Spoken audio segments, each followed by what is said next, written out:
কিছু কিছু ব্যাপার আছে যেগুলোতে রোজা ভাঙে না, কিন্তু আমাদের মধ্যে ব্যাপক সংশয় তৈরি হয়, কনফিউশন তৈরি হয় যে আসলে কি রোজাটা ভাঙলো কিনা। সেগুলো কি আমরা এবার সেগুলো শুনবো। 3 নম্বর সাব পয়েন্টটা তো ক্লিয়ার যে কিছু কিছু কাজ আছে যেগুলো করলে আসলে রোজা ভাঙে না। Things or actions that don't invalidate the fast, এটা আপনার রোজা ভাঙবে না। সেগুলো কি?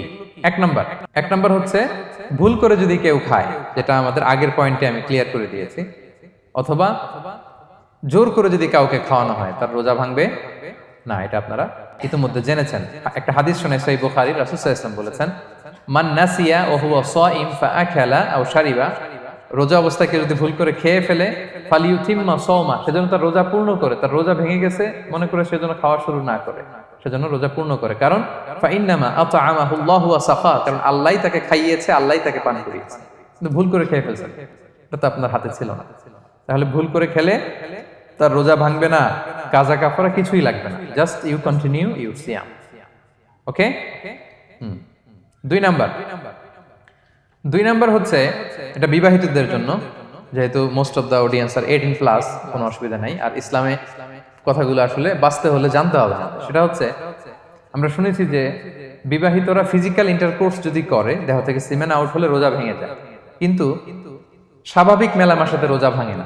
কিস করা, হাগ করা হাজবেন্ড ওয়াইফের মধ্যে, এই যে সখ্যতা, এই ব্যাপারগুলো যদি দিনের বেলায় ঘটে এতে রোজা ভাঙে না। ব্যাপারটা বুঝতে পেরেছেন না সবাই? একটা দলিল শোনেন। আমাদের আয়েশা রাদিয়াল্লাহু তাআলা আনহা বলেন, কানা নবী সাল্লাল্লাহু আলাইহি ওয়াসাল্লাম ইয়াকাব্বিলু ওয়া হুয়া সাইম, রমাদানের রোজা অবস্থায় তিনি আমাদেরকে কিস করতেন, ওয়া ইউবাশিরু, আমাদেরকে হাগ করতেন, ওয়া হুয়া সাইম, রোজা অবস্থায়। এতে রোজার কোনো সমস্যা হতো না, তবে এটা রিকমেন্ডেড না। স্বামী স্ত্রীর একান্ত মেলামেশা দিনের বেলা রিকমেন্ডেড না, কারণ এটা থেকে সে সেক্সুয়ালি এক্সাইটমেন্টের দিকে চলে যেতে পারে, ফলে ভুল করে সে এমন কাজ করে ফেলতে পারে যেটাতে তার রোজাটাই ভেঙে যাবে। আর ইচ্ছা করে রোজা ভাঙলে কি করতে হয়? কাজাও কাফারাও, খবর আছে না? সেজন্য এটা খেয়াল রাখতে হবে। 3 নাম্বার, এটাকে আরবিতে বলে আল ইহতিলাম, ওয়েট ড্রিম, বাংলায় বলে স্বপ্ন দোষ। ঘুমের মধ্যে এমন কিছু দেখলেন ফলে আপনার সিমেন আউট হলো, আপনার রোজা ভাঙবে না, কারণ এটা কি ইচ্ছা করে করছেন আপনি? এটা কার হাতে? আল্লাহর হাতে। এতে রোজা ভাঙে না, শুধু আপনি ঘুম থেকে উঠে ফরজ গোসলটা করে নিলেই হবে। প্রিয় ভাইরা, মুসলিম কমিউনিটির ভাইরা, কথা কি বুঝতে পারতেছেন? আচ্ছা। 4 নাম্বার হচ্ছে ব্লাড টেস্ট। অনেকে বলে যে হুজুর ব্লাড টেস্ট করা যাবে কিনা রমাদানে? ব্লাড টেস্ট করা যাবে। ব্লাড টেস্ট করলে রোজা ভাঙে না, এটা খুবই জরুরি একটা মাসালা, প্রায় আমাদের লাগে। 1-2 সিরিঞ্জ ব্লাড নিলে ভাঙে না। তবে যদি অনেক বেশি অ্যামাউন্টের ব্লাড নেয়, এতে যদি আপনি ক্লান্ত হয়ে পড়েন, সেক্ষেত্রে আপনি রোজা ভাঙতে পারবেন, পরে কাজা করলে হবে। 5 নাম্বার হচ্ছে অনিচ্ছাকৃত বমি। এটা আমি আগেও ক্লিয়ার করেছি যে ইচ্ছাকৃত বমি করলে রোজা ভাঙে, কিন্তু অনিচ্ছাকৃত যদি বমি চলে আসছে, ভমিটিং হচ্ছে, আমার রোজা ভাঙবে না। 6 নম্বরে নোজ ব্লিডিং, নাক দিয়ে অনেকে রক্ত পড়ে না, নাক দিয়ে রক্ত ঝরলে মানুষের রোজা ভাঙে না, আনলেস যদি অনেক বেশি অ্যামাউন্টের হয়, আপনি ক্লান্ত হয়ে পড়েন, তখন তো আপনি রোজা ভাঙতে পারবেন। 7 নাম্বার, রোজা রেখে দাঁত ফেলতে পারবো কিনা? জি, রোজা রেখে আপনি আপনার দাঁতকে রিমুভ করতে পারবেন, খুব বেশি যাতে রক্ত বের না হয় সেটা আপনি খেয়াল রাখবেন। দাঁত ফেললে যে রক্ত বের হয় এতে রোজা ভাঙে না। 8 নম্বর পয়েন্টটা খুবই গুরুত্বপূর্ণ, এটা খেয়াল করে শুনতে হবে। কান দুইটা খরগোশের কানের মতো খাড়া করে শুনেন, খুব মনোযোগ দিয়ে। 8 নম্বরটা হচ্ছে ইনজেকশন। রোজা রেখে ইনজেকশন দেয়া যাবে কিনা? কিছু কিছু ইনজেকশন দেয়া যাবে, কিছু কিছু দেয়া যাবে না। কোনগুলো দেয়া যাবে না? এনার্জেটিক ইনজেকশন দেয়া যাবে না। যে ইনজেকশনে ফুড সাপ্লিমেন্টারি আছে, যেটার মধ্যে নিউট্রিশন ভ্যালু আছে, এই ইনজেকশনগুলো দেওয়া যাবে না। এমনও ইনজেকশন আছে যেটা দিলে 7 দিন আপনার আর খাওয়া লাগবে না, একেবারে তরতা যাবে, এরকম ইনজেকশন দেওয়া যাবে? তো আপনি সিস্টেম করে খাইলেন কেমন যেন, তাই না? আপনি অন্য ওয়েতে দেহে এনার্জি ইনপুট করলেন, এটা করলে রোজা ভেঙে যাবে। তাহলে food supplementary injection, nutrition value আছে এরকম injection, energetic injection, energy boost up করে এরকম ইনজেকশন দিলে রোজা ভেঙে যায়, এগুলো দেওয়া যাবে না। কিন্তু পেইন কিলার যে ইনজেকশনগুলো আছে এটা দিতে পারবেন, পেইন কিলার ইনজেকশন দিতে পারবেন, অ্যান্টিবায়োটিক ইনজেকশন দিতে পারবেন, অ্যানেস্থেটিক ইনজেকশন দিতে পারবেন, এই জাতীয় মেডিকেশন ইনজেকশনগুলো দিতে পারবেন।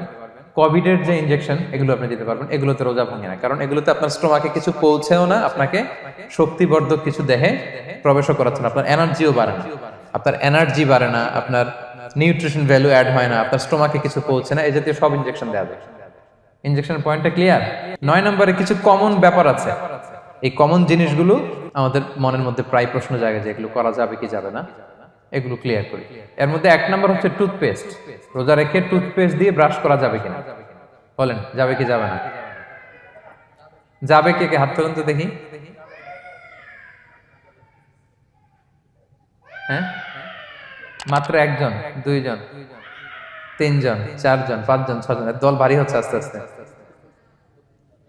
হ্যাঁ, টুথপেস্ট দিয়ে ব্রাশ করা যাবে কি যাবে না? যাবে মাত্র 5 জন। আর যাবে না কয়জন দেখি?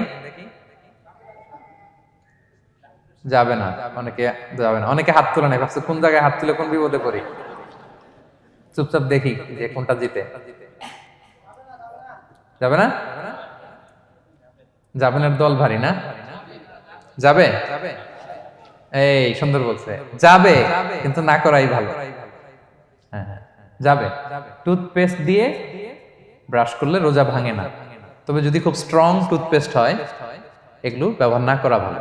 দিনের বেলায় মেসওয়াক করা ভালো। হ্যাঁ, মেসওয়াক করলে ওইটা সবচেয়ে সেফ। তবে যদি আপনি টুথপেস্ট দিয়ে ব্রাশ করেন আপনার রোজা ভাঙবে না ইনশাআল্লাহ। কেউ কেউ মাকরু বলেছেন, কিন্তু আপনার রোজা ভাঙবে না। মাউথ ওয়াশ সেম, যাবে কিন্তু রেকমেন্ডেড না। হ্যাঁ, গার্গল করতে গেলে আবার ভিতরে চলে যাবে। সিম্পলি কুলি করা যাবে কিন্তু আপনার রোজা ভাঙবে না। কিন্তু দিনের বেলায় আমরা টুথপেস্ট, মাউথ ওয়াশ এগুলো ইউজ না করে কোনটা সাজেস্ট করি?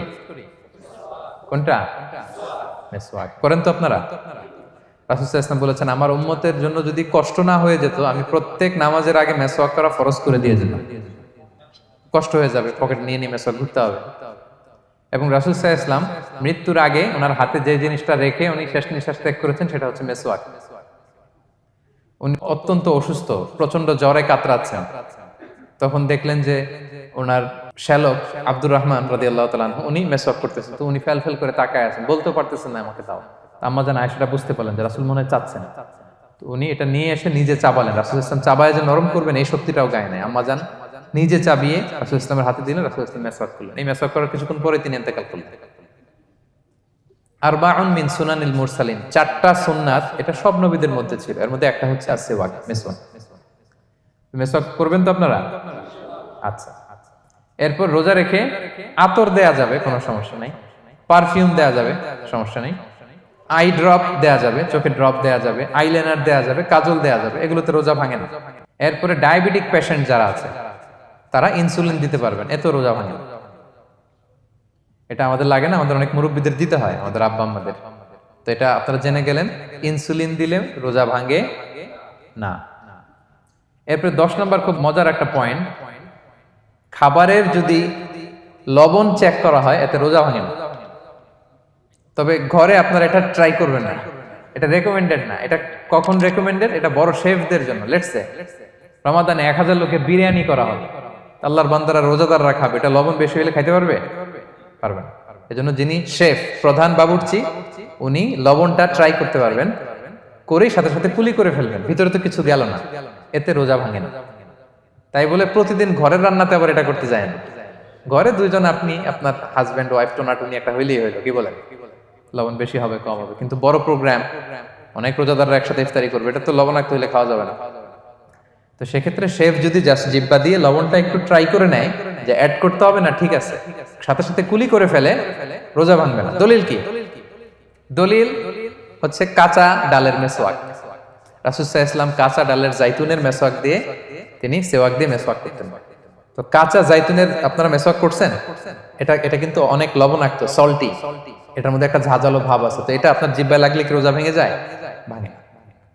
এবং আপনি যদি সমুদ্র অঞ্চলে সফর করেন, সমুদ্রে লেটস সে 1 মাসের, আমাদের এই যে বাংলাদেশে তো এখন এই কি বলে প্রায় 7 লক্ষ টাকা করে দিছে আমাদের হাজিদের জন্য, হজ করতে হলে প্রায় 7 লক্ষ টাকা লাগবে। তো এরকম ঘোষণাও দেখলাম যে নেক্সট ইয়ার থেকে সমুদ্র পথে যাওয়া যাবে কম খরচে।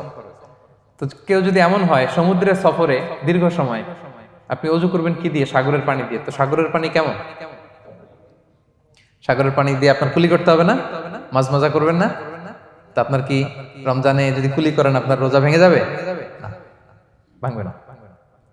তো এ থেকে স্কলাররা দলিল নিয়েছেন যে এরকম জরুরি প্রয়োজন হলে আপনি খাবারের স্বাদটা লবণটা দেখতে পারবেন, সাথে সাথে কুলি করে ফেলবেন, এতে আপনার রোজা ভাঙবে না ইনশাআল্লাহ বিইজনিল্লাহ। অনেকে প্রশ্ন করে এনজিওগ্রাম করা যাবে কিনা। এনজিওগ্রাম এগুলো করা যায়, এই যে হার্টের পেশেন্টদের জন্য এখান থেকে একটা এই ক্যাথেটার ঢুকায়, যদি এটার মধ্যে ওষুধ লাগানো থাকে তো এটা হার্টের দিকে যায়, এটা স্টোমাকে যায় না, এগুলো করা যাবে।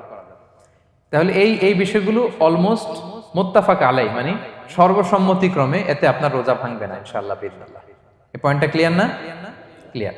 এবার কিছু ডিসপিউটেড মাসআলা আছে, মানে যেগুলোর ব্যাপারে ইখতিলাফ আছে, কোন কোন স্কলারদের মধ্যে ভাঙবে ভাঙবে না, এটা আমি একটু ক্লিয়ার করি। এর মধ্যে এক নম্বর হচ্ছে ইনহেলার।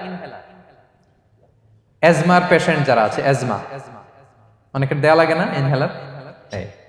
ইনহেলার যদি পাফার ইনহেলার হয়, পাফার ইনহেলার যেটা দিয়ে শুধু বাতাস যায়, অক্সিজেন যায়, এটা রোজা ভাঙে না।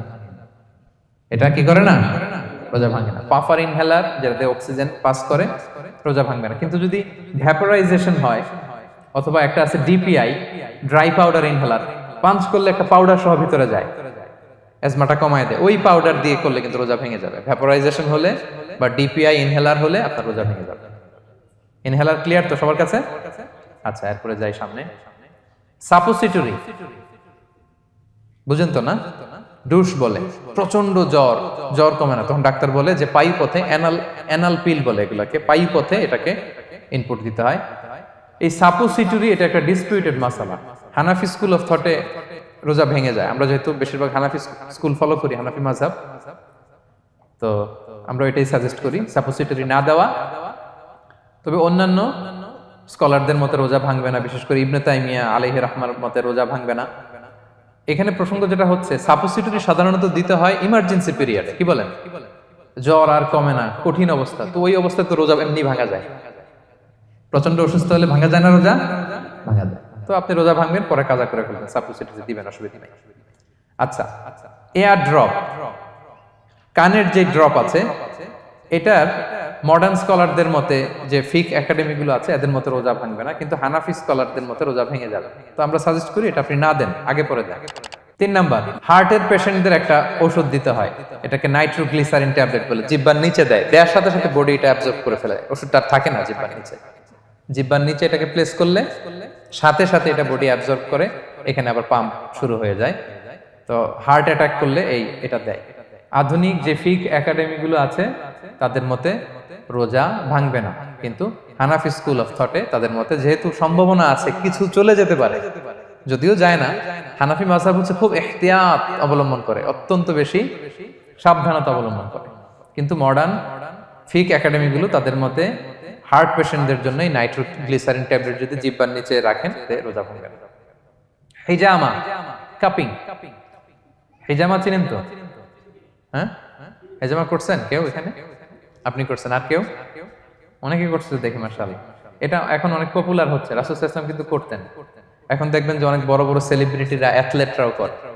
এরকম কাপিং এর টিউব আছে, পিঠে একটু কেটে ওটাকে লাগায় দেয়, আস্তে করে এই রক্তগুলো বের করে ফেলে, ব্যথা ট্যাথা, পেইন টেন এগুলো কমে যায়।